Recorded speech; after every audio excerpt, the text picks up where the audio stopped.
শ্রীলঙ্কার কাছে লজ্জাজনকভাবে হেরে গিয়ে এশিয়া কাপে গ্রুপ পর্ব থেকে বাদ পড়েছে আফগানিস্তান।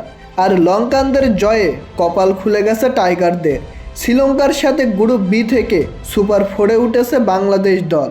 দর্শক, টাইগারদের সুপার ফোরে ওঠার সমীকরণে শ্রীলঙ্কা আফগানিস্তান ম্যাচে শুরুতে ব্যাটিং করতে নেমে লঙ্কান বোলারদের অগ্নিঝরা বোলিংয়ে কঠিন বিপদে পড়ে যায় আফগানিস্তানের ব্যাটাররা।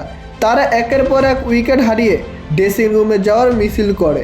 তবে শেষের দিকে মোহাম্মদ নাবির ঝোড়ো ব্যাটিংয়ে 169 রানের বিশাল সংগ্রহ করে আফগানিস্তান।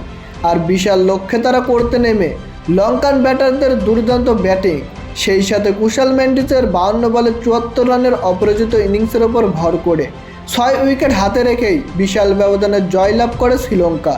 আর দাপুটের জয়ে বাংলাদেশকে সাথে নিয়ে সুপার ফোরে ওঠে শ্রীলঙ্কা।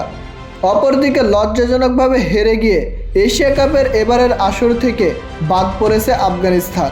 আর সুপার ফোরে নিজেদের প্রথম ম্যাচে আগামী 20 সেপ্টেম্বর শ্রীলঙ্কার বিপক্ষে মাঠে নামবে বাংলাদেশ দল।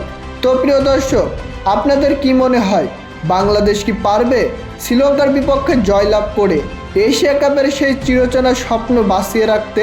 তা জানিয়ে দিন আমাদের কমেন্ট বক্সে।